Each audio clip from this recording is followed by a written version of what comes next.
What's up guys, today we have a mock driving test and it's going out at 3 o'clock. So it is one of the busiest test times along with times like 8:30 and 5 o'clock. So let's go out there and see what the roads are like.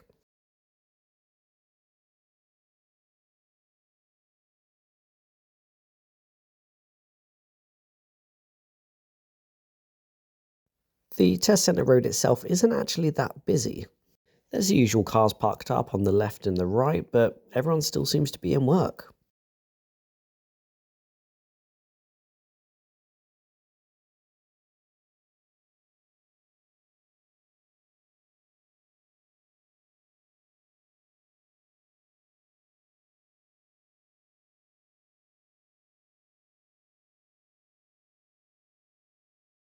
As they were going down this road, they did have it in too high of a gear, so the car did lose power.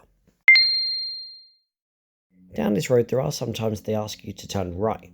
If you look to the right at the moment, you'll see the right hand lane is for right only. If you found yourself in the left hand lane and they did ask you to go right, think is it safe to move over? If not, just keep going straight ahead. Remember, be cautious with how many cars can enter that junction at one time.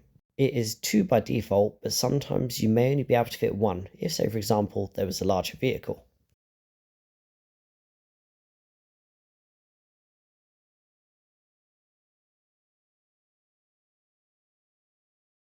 Coming up, you'll see that it is a school zone.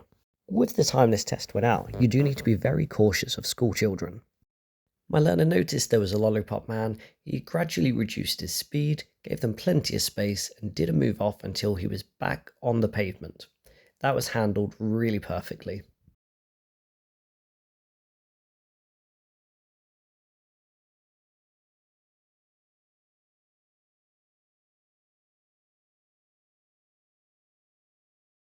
If there's two lanes for straight ahead, I'd normally recommend you pick the left-hand lane by default. There's a few exceptions when you wouldn't do this. Let's say for example there was a bus parked up on your left-hand side, and then you would select the right. But normally, 90% of the time, the left-hand lane will be safest. As you enter the new road, remember not to straddle in the middle and stick to the left. The lanes merge about now, and when they do, make sure you check to the right. My learner did start the test by following road signs. Now at the moment they're meant to be going right, which is the second exit. They get a bit confused and end up circling around the whole roundabout. Now because they do it safely and correctly, with the correct signals and mirrors, they don't get marked down for this. As we come down this road, you'll notice that there is a lot of school children and a lot of people parked up for the school run. So things you need to be cautious of is people seeing their parents' cars running across the road without looking. Could be things like car doors opening as well. My learner did take this road a little bit slower, you just can't see because the footage is sped up. So down this whole stretch, lots of observations and make sure your speed is appropriate.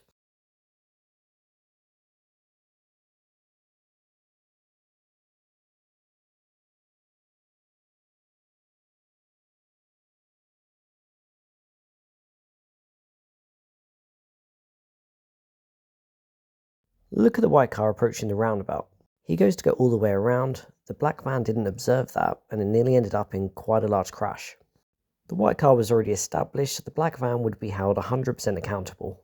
It's not recommended to go all the way around a mini roundabout, but it is allowed.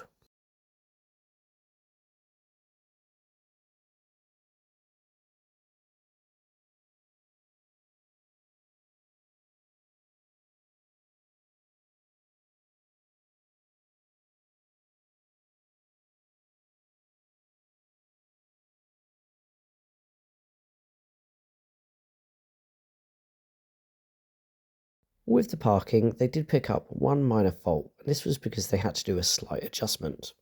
This was due to the fact they were slightly touching the lines, so they made the adjustment, and then after they got back in the spot, it was perfect. Around this corner, you'll notice things get very tight because of how that van's parked. There was empty spaces, so I'm not sure why they were parked like that, but my learner took it nice and slow and crawled out, keeping it in first gear.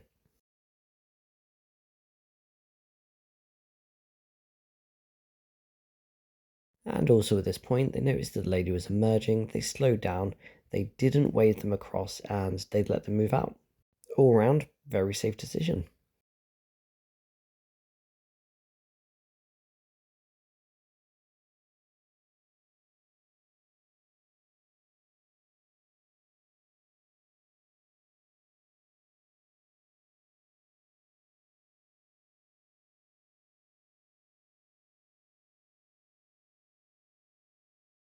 This is when things get quite tough, knowing when to emerge. There was a gap here where the transporter was letting them to go, but they didn't notice, so they missed the first gap. This was hesitation.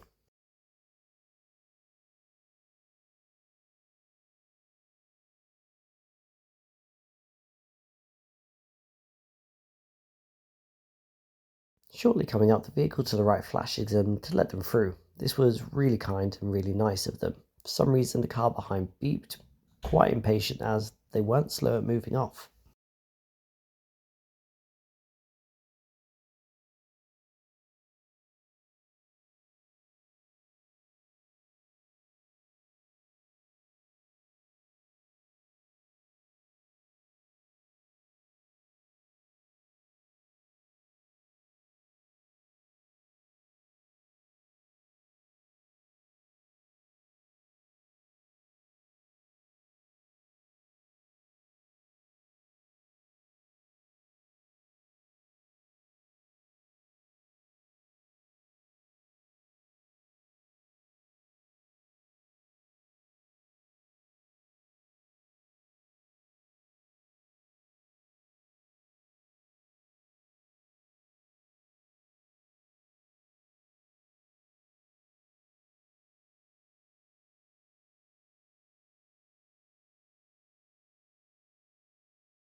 It's the famous spiral roundabout everybody knows and nobody loves. They've been asked to go straight ahead. They enter the lane. They've got perfect positioning. I can't fault it. As soon as they entered the 50 road, they really quickly built up their speed. I don't mean they floored it and revved the engine, shouted send it cozzy. They just built it up to a nice, safe speed. It was 49 miles per hour, and then they slightly eased off the gas and approached the roundabout perfectly. At this roundabout, they've been asked to take the second left. They get past the first one and they should have the indicators off to signal off now. They don't do that, but it doesn't affect anyone. This would still go down as a driving fault.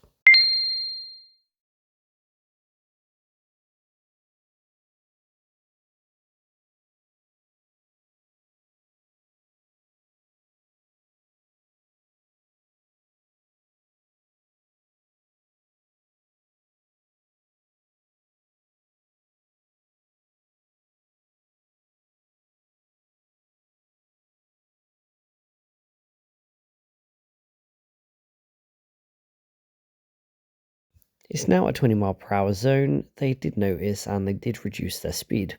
At the roundabout, they've been asked to go left.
So I have slowed this down just so you can see what hesitation looks like and the differences between serious hesitation and minor hesitation. After the black card, there was a suitable gap if you would have been ready at the biting point.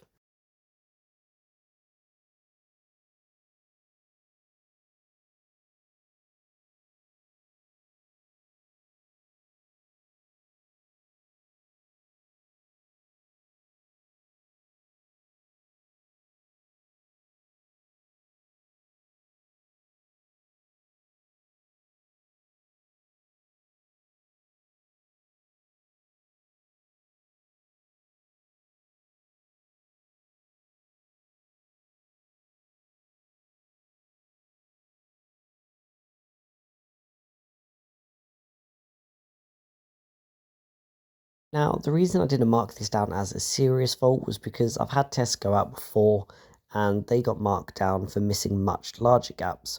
These ones were very small gaps and you would have to accelerate in them very hard to take them. There was only a couple which were very obvious. However, at the gap that he did take, if he hadn't progressed then, it would have been a serious fault as it was beginning to affect the road users behind. There was a roundabout just before this, they picked up another fault for hesitation, and I had to cut it out because there was too many faces around to edit out.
Here, you could have easily fitted behind the Clio, but they held back even though the light was green.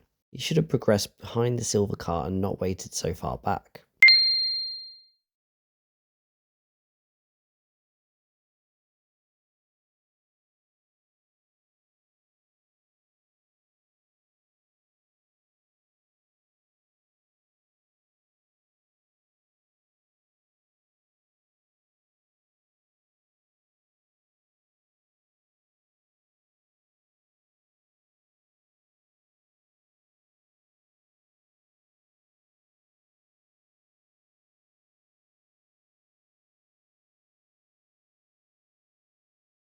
The camera angle doesn't show it, but he ends up quite far to the right. There was plenty of space to the left, he didn't need to be in the middle of the road. There was a couple of other faults as well, which you can't see on the camera because they were for inside.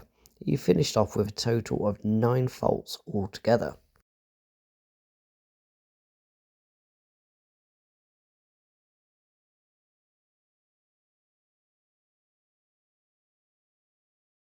All in all, considering the time, I think 9 is pretty darn good.